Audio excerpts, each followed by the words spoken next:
এতদিন আমরা জানতাম যে ডোনাল্ড ট্রাম্প বুঝি ইচ্ছা করলেই বিভিন্ন দেশের প্রতি বিভিন্ন ট্যারিফ বসিয়ে দিতে পারতেন এবং তিনি বিভিন্ন দেশের সাথে বলেই দিতে পারতেন যে তুমি আমার সাথে এটা করো না, তুমি আমার সাথে ওটা করো না, তাহলে আমি ট্যারিফ বসিয়ে দেবো।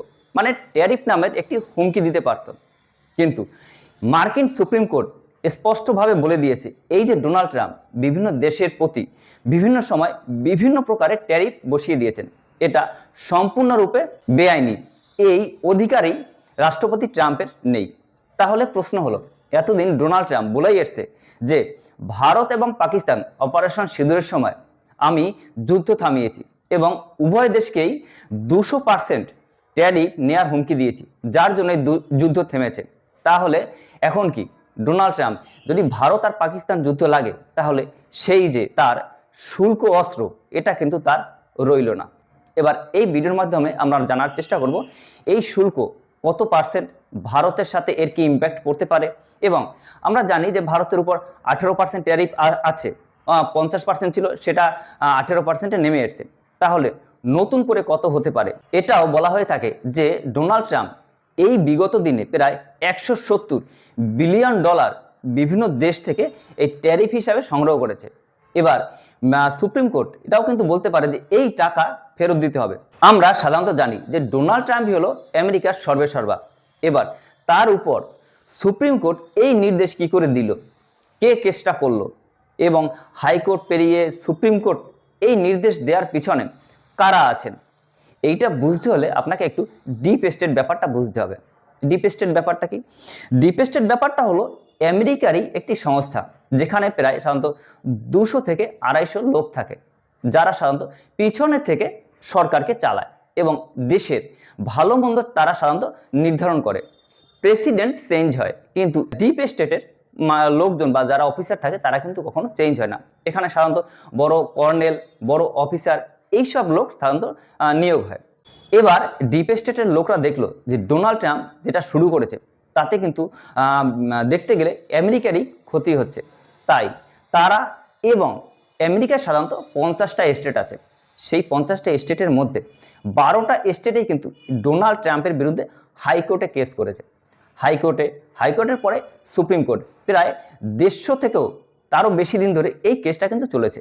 অবশেষে ফেব্রুয়ারি মাসেই সুপ্রিম কোর্ট এই রায়টা দিয়েছে, ডোনাল্ড ট্রাম্প এই যে বিভিন্ন দেশের উপর ট্যারিফ বসিয়েছে এটা তিনি বসাতে পারেন না, এটা বেআইনি। এবার কোন আইনের ফলে এই রায়টা দিল সুপ্রিম কোর্ট?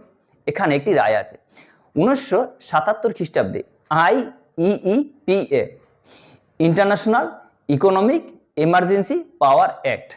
এই অ্যাক্টে স্পষ্টভাবে বলা আছে তখনই আমেরিকা অন্য দেশের উপর ট্যারিফ বসাতে পারবে যখন আমেরিকার অভ্যন্তরীণ কোনো সংকট চলবে, কিংবা অন্য দেশ আমেরিকাকে আক্রমণ করতে পারে, কিংবা আমেরিকার অর্থনীতি ভীষণভাবে ধসে পড়েছে। একমাত্র তখনই এই IEEPA এই একটা রাষ্ট্রপতি প্রয়োগ করতে পারে। মানে তখন বিভিন্ন দেশের প্রতি সে ট্যারিফ বসিয়ে অর্থনৈতিক স্থিতিশীলতা আনতে পারে। এই যে এমার্জেন্সিগুলো আছে, এই এমার্জেন্সিগুলো কিন্তু আমেরিকায় একটাও বর্তমানে প্রযোজ্য নয়।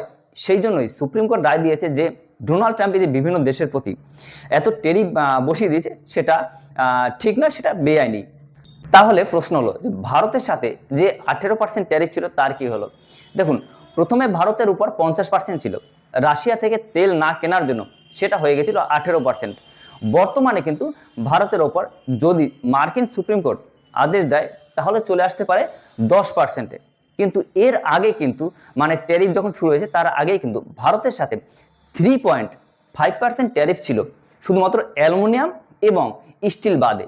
আমেরিকা এবং ভারতের দুটো দেশের মধ্যস্থতায় ঠিক হয়েছে যে 3.5% এই ক্ষেত্রে আমরা ট্যাক্স নেব, অর্থাৎ 3.5%। এবং মার্কিন সুপ্রিম কোর্ট যেহেতু বলে দিয়েছে 10% নিতে পারবে, তাহলে 10% আর এই 3.5% মানে 13.5% কিন্তু এখন ট্যাক্স হতে পারে।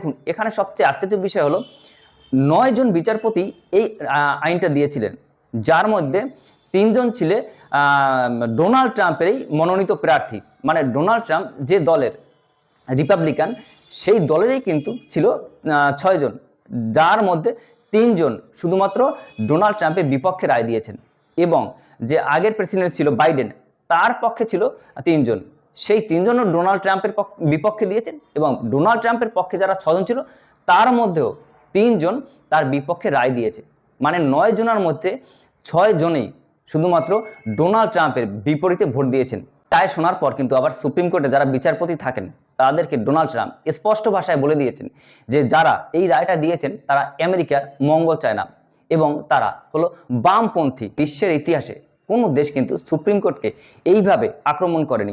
আরও একটি কিন্তু সমস্ত পৃথিবীব্যাপী একটি স্বস্তির ব্যাপার হলো যে ডোনাল্ড ট্রাম্প ইচ্ছা করেই কিন্তু বিভিন্ন দেশের প্রতি বিভিন্ন ট্যারিফ বসিয়ে দিতে পারবে না, কারণ এখানে তার একটা বাধ্যবাধকতা চলে এসছে। এবার এই ট্যারিফ উঠে যাওয়ার ফলে কিন্তু এর একটা ইম্প্যাক্ট শেয়ার বাজারেও পড়বে। তবে বিশেষ করে এই যে ট্যারিফ তুলে দিয়েছে আমেরিকার সুপ্রিম কোর্ট, সেই জন্য কিন্তু বাজারের কিছুটা পজিটিভ হলেও হতে পারে।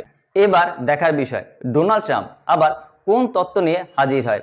তো সমস্ত আপডেট আমাদের এই চ্যানেলের মাধ্যমে আমরা দেওয়ার চেষ্টা করব। আপনি নতুন হয়ে থাকলে অবশ্যই আমাদের চ্যানেলটা লাইক, শেয়ার, সাবস্ক্রাইব করে পাশে থাকবেন। দেখা হবে পরবর্তী ভিডিওতে। Thank you.